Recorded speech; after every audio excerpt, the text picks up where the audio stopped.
Chase Daniel, former NFL quarterback, looking at film of Shedeur Sanders, telling us what he sees from a quarterback's eyes.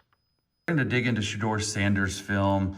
Much more impressed than I probably thought I would be. I want to show this one play. Okay, it's a double move. You're going to have a post right here. You're going to have an out and up.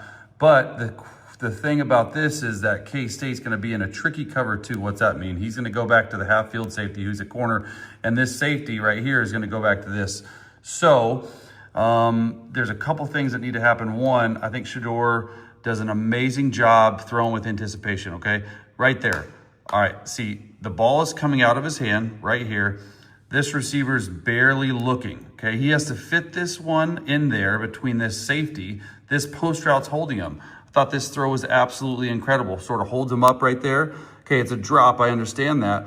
But with a guard and center that gets beat right there, Shedeur drifts from the right hash, a college hash, which is further, and then still makes a dime throw all the way to the field. G. Bush, you look at that, there's a little bit movement in the pocket, there's the processing, there's some accurate, there's a lot of things that you heard are really good, and that ended up as an incompletion. Yeah, listen, I'll give Chase Daniel credit because I had to even check myself on this.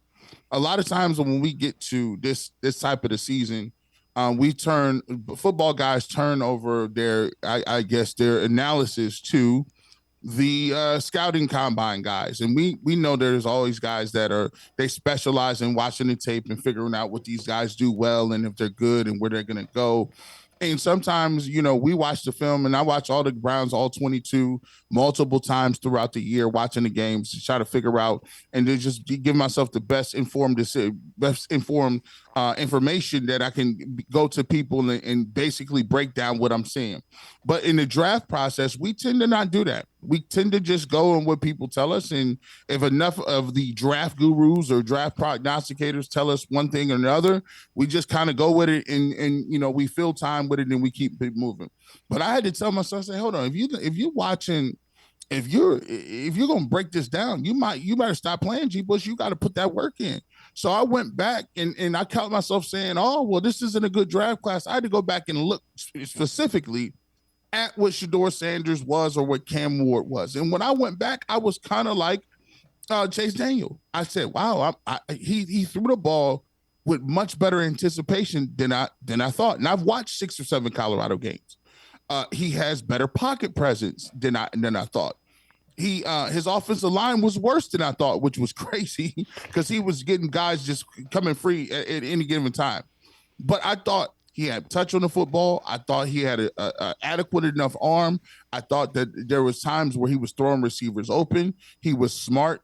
He understood where the ball or the rush was coming from. So there's a lot of different things that about his game that were pro-ready that I just had to acclimate myself by watching the tape. And I think right now, for Browns fans and a lot of other people, yes, you believe in what people say, but I'm always a firm believer in doing your own homework and then bringing your own opinion to the table. And when you watch Shedeur Sanders, it's not as if he's some scrub guy that's not worth a first round pick. Shedeur Sanders, has some big time throws. He has some great things that he does. Like any prospect, does he have some things that he needs to work on? Sure. I think he takes a lot of sacks. I think he doesn't throw the ball away quick enough sometimes because he's trying to make a play. But in his defense, I mean, he's the only thing they got. They ain't got a running game. They're not having an offensive line. They got Travis Hunter and Jimmy Horn. So if that you're gonna try to maximize some of that. So I think as time will go on, more and more information will be out there, and people will dig in a little more. And I think Shedeur Sanders will go from this guy to that people think that, oh, he's just definitely not worth this or that, to, okay, well, let me look at this guy because he might be able to be a franchise guy if you keep looking at the film and you keep, going through the process.